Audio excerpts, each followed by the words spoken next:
तो मूवी की शुरुआत में हम रोजर नाम की एक लड़के को देखते हैं जो कि अपनी स्कूल की छुट्टियां होने के बाद वो अपने घर आ रहा था।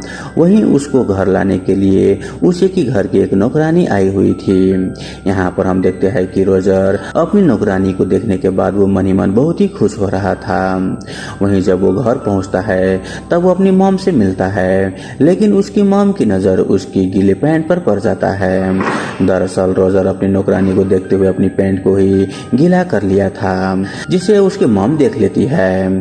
अब अपने घर के अंदर जब वो आता है तब वहाँ पर वो अपनी सिस्टर से मिलता है, जिसके बाद उसकी सिस्टर उसे अपना घर दिखाता है और वो जंगल में घुमाने के लिए भी ले जाता है। वहीं जब रोजर जंगल में जाता है तभी वहाँ पर उसे फिर से वही नौकरानी मिलता है। वहाँ पर वो देखता है कि उसकी नौकरानी वहाँ पर बहुत ही अजीब तरीके से इमरजेंसी कर रही थी। ये देखकर वो वहाँ से भागने लगता है, लेकिन तभी भागते हुए उसके पैर फिसल जाता है और वो नीचे गिर जाता है।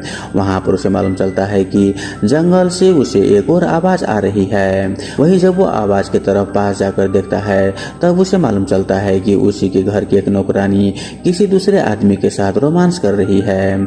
वो ऐसा देखकर शॉक हो जाता है। खैर जब वो रात को अपने कमरे में था तब उसे फिर से अजीब तरह की आवाज सुनाई देता है।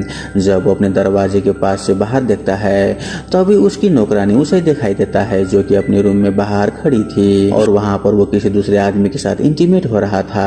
ये सब देखकर रोजर दंग हो जाता है और कुछ देर के बाद वो अपनी बहन के साथ सोने के लिए चले जाता है। वहाँ पर उसकी बहन उसे बताता है कि हमारे घर में जो आंटी रहती है वो अभी तक वर्जिन है। अब अगली सुबह उसकी सिस्टर उसे फिर से जंगल घुमाने के लिए लेकर जाती है। तभी वो रास्ते में देखती है कि उसके घर के नौकरानियां नहाने के लिए आ रही है और वो भी उसके पीछे पीछे जाने लगता है। वहाँ पर वो देखते हैं कि उसके घर के नौकर भी वहाँ पर नहाने के लिए आते हैं। वहीं उसके नौकरानी उसके नौकर को देखकर बहुत ही अजीब तरीके से इशारा कर रहा था। वहीं ये सब देखकर रोजर उस नौकरानी के पास जाता है ताकि वो भी देख सके कि आखिर वो सब ऐसा क्या कर रहा है। लेकिन वहाँ पर नौकरानियों को रोजर को देखते हुए एक वॉचमैन उसे देख लेता है और वहाँ से उसे भगा देता है। वही वहाँ से जाते वक्त उसकी सिस्टर फिर से मिलती है और उसे पूछती है कि तुम कहाँ पर गायब हो गए थे। उसके बाद उसकी सिस्टर पास के एक चर्च में उसे लेकर आती है। वहाँ पर वो दोनों चर्च के छत पर चली जाती है। वहाँ पर पहुँचने के बाद वो दोनों देखते हैं कि उसकी आंटी वहाँ पर आई है, जो कि चर्च के फादर से बोलती है कि जब से रोजर शहर से यहाँ पर आया है तभी से उसे वो पसंद करने लगी है और उसका दिल कहता है कि मैं हर रात उसके साथ गुजारूं। वहीं रोजर ये सब सुनकर बहुत ही हैरान हो जाता है। यहाँ पर छत से वो अपनी आंटी को बहुत ही करीब से देखने की कोशिश करता है, लेकिन वहाँ पर उसका पैर फिसल जाता है और वो नीचे गिर जाता है। तभी वहाँ पर चर्च के फादर उसे पकड़ लेता है और उसकी शिकायत उसकी मॉम से कर देता है। तब उसकी मॉम चर्च के फादर से पूछती है कि आखिर इसको क्या सजाएं होनी चाहिए।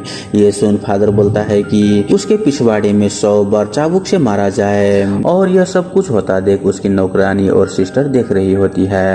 अब इतना सब कुछ होने के बाद रोजन रोते हुए अपने रूम चली जाती है। वही वहाँ पर उसकी सिस्टर आ जाती है, लेकिन तभी वो बाहर देखती है कि उसकी नौकरानी फिर से किसी के साथ कर रही है। वहीं जब रोजर उसके पास जाकर देखता है तो वहाँ पर वो देखता है कोई आदमी ही नहीं है। तब वहाँ पर रोजर नौकरानी के पास जाकर पूछता है कि आखिर वो शख्स कौन है, लेकिन वहाँ पर वो नौकरानी उसे कुछ भी नहीं बताती, बल्कि उसे वो बताती है कि ये सब हमारे सिगरेट है।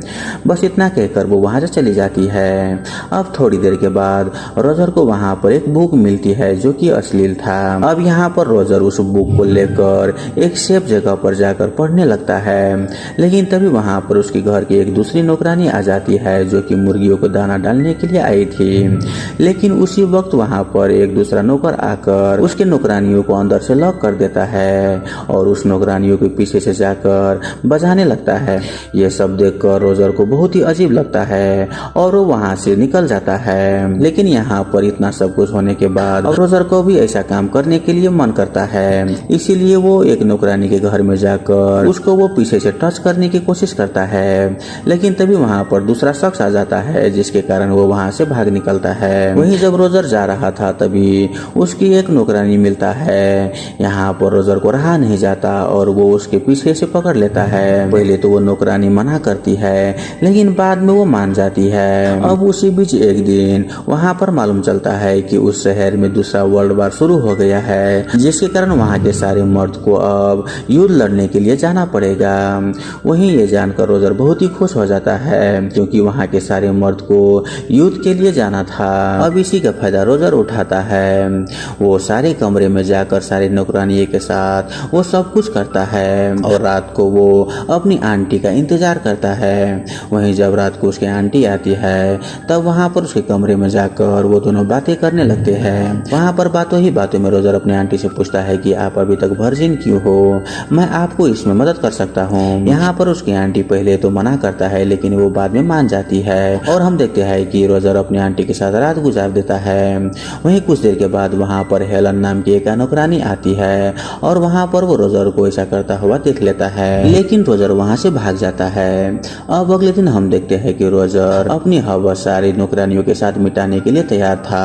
वो अलीसा को भी जाकर सेड्यूस करने लगता है और वो भी उसके साथ रिलेशन बना लेती है। अब यहाँ पर हम देखते हैं कि रोजर अपने घर के सारे नौकरानियों को वो एक एक करके उसके साथ संबंध बनाने लगता है। यहाँ पर सारे नौकरानियों भी रोजर से बहुत ही खुश था और हमें देखने को मिलता है कि घर के सारे नौकरानियां रोजर के रूम के बाहर लाइन में लगी थी ताकि वो उसे संबंध बना सके।